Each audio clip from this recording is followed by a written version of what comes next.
Hello, welcome to another Purple Insider Extra. Matthew Coller here, along with Sam Ekstrom, as we continue our series breaking down position by position what the accumulation of training camp and preseason has told us about the season and some predictions as well. Let's go to the linebackers, Sam.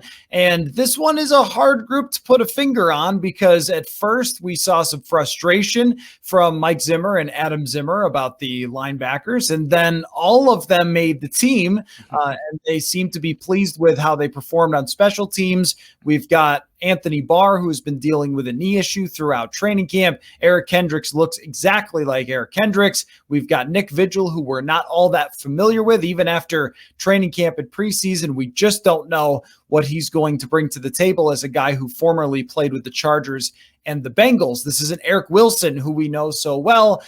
What do you think overall of where they stand with this group? Give me the version of with Anthony Barr healthy and without Anthony Barr healthy. Yeah, so I think with Anthony Barr healthy, they are fine because obviously a healthy Barr and a healthy Kendricks, that's the group that you've relied on for over half a decade, and that's a good group. Eric Kendricks, I think, is probably still in those prime years. He's coming off 2 outstanding seasons. It's hard to put together 3 of those in the course of an NFL career. I think he's got probably 1 more in him at that caliber. Anthony Barr, this is a prove-it year for him. I mean, I don't think he is a shell of himself by any means from what I've seen.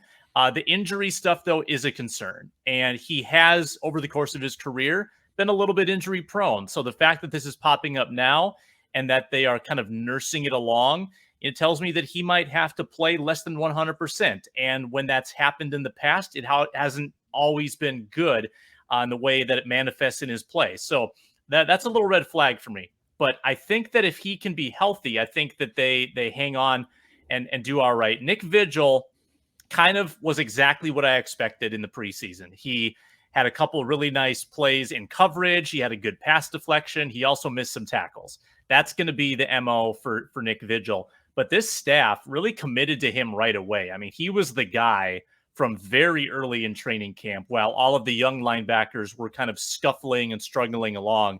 And for that reason, beyond the starting 3, I do have some pretty serious concerns if they had to tap into that group. So if Barr does get hurt and suddenly it's Kendricks, Vigil, and let's say Troy Dye, yeah, I've got some pretty big reservations because I don't think Troy Dye is particularly good against the run. And even though he's billed as a coverage linebacker, I haven't seen that part be very good either. So then it gets pretty messy, Caller. And I think in this case, you can say most NFL teams beyond their top 2 linebackers do not have a whole lot of guys that could step in. But what we saw last year with the backup linebackers in and Eric Kendricks and Anthony Barr out was Alvin Kamara tying the record for the most touchdowns in a single game. I mean, that's what some of those players are still here, Troy Dye and Blake Lynch, that could end up playing. And I don't think that Chaz Surratt is anywhere close. He's more of a special teamer for this year, and then he'll have to develop along the same path as someone like Eric Wilson. The Anthony Barr thing is very tricky to figure out because we saw him early in camp. He looked totally fine, looked like the old Anthony Barr. And then all of a sudden the absences started to add up. Someday he's not at the practice at US Bank Stadium, and then he would come back for a day, and then he'd miss a longer stretch. And Mike Zimmer would say he's dealing with something. Well, that doesn't sound like it's one of those, oh, he has a quick surgery and it's all cleared up or something like that. It sounds like it's something that he's going to have to continue to deal with this knee issue. And from that perspective, you might end up having Nick Vigil as your second linebacker 1 week, then Anthony Barr's back the next week, and then he can't go the next week after that. If that ends up being the case, Eric Kendricks can only carry them so far as one player. Kendricks, to me, is the premier linebacker in the NFL at this point in his career. I mean, Bobby Wagner is up there. Fred Warner is another one from San Francisco, but there are only about 4 or 5 guys who compete with Eric Kendricks on his level. But we saw last year with Anthony Barr out, and then when Eric Wilson was banged up or when Kendricks was banged up, that the fall off is pretty significant. I think that's mostly the case. But if it's Barr and Kendricks, and those 2 are healthy throughout most of the season, I still think that this is one of the best linebacking pairs in the NFL.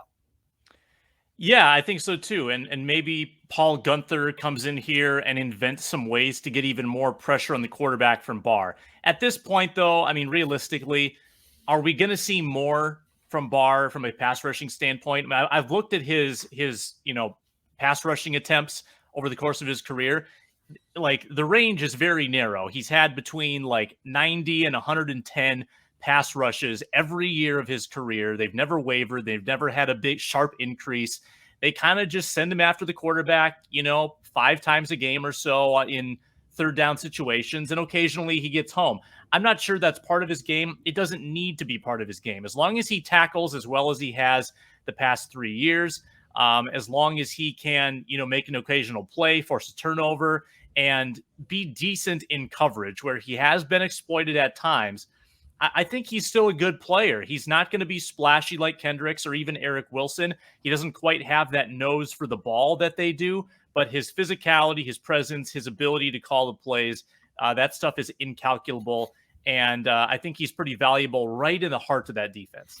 Yeah, I think that this is sort of the time where the debate over Anthony Barr and his contract and his role and all those things, it kind of comes to an end because it appears that we're in the final season of Anthony Barr. Now, we once thought that a few years ago, and he signed with the Jets and then unsigned with the Jets and returned to the Vikings. But the way that his contract is set up now, he's set to become a free agent after this year. And with this injury, especially if it's something that continues to nag him throughout the year, this might end up being it for Anthony Barr. So I think we have to get to a place where we just accept that he's a good player and he was a good draft pick for them. And he did not ever become this megastar pass rushing linebacker, but I think Mike Zimmer has been right to use him in so many different ways. Even if people did want to see him rush the passer a little more, I think he's been a very, very effective player for them. But when you're coming off of an injury last year, then you've got another injury now, and you're 6'5" and 260 pounds. There's a lot going on there, and I think it could be difficult for him. And we look at these player ages sometimes and we go, well, the guy's only 29 or something, but there's a lot of mileage on that body for Anthony Barr. So that's something to watch. If he's fully healthy, I think this unit is excellent. And I don't worry too much about Nick Vigil. It's not as good as Eric Wilson at that spot, but that spot probably plays 20% of the total snaps. So let's do this to give a prediction.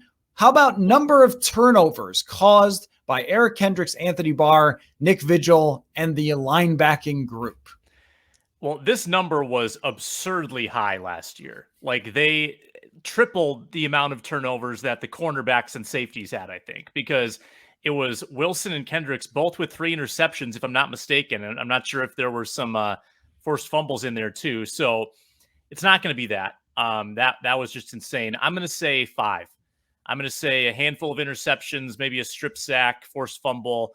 It's going to be a realistic number. I'll even give you a decimal point. I'll set the over-under at 5.5, and you can go over-under that. Okay, I'm going to take the over because I think that Eric Kendricks is just masterful in coverage. And I could see Joe Burrow week 1 getting fooled on something where he thinks there's a read and Eric Kendricks has baited him into it and gets a pick. We also know that Eric Kendricks is going to pick off Matt Stafford when those two play at some point.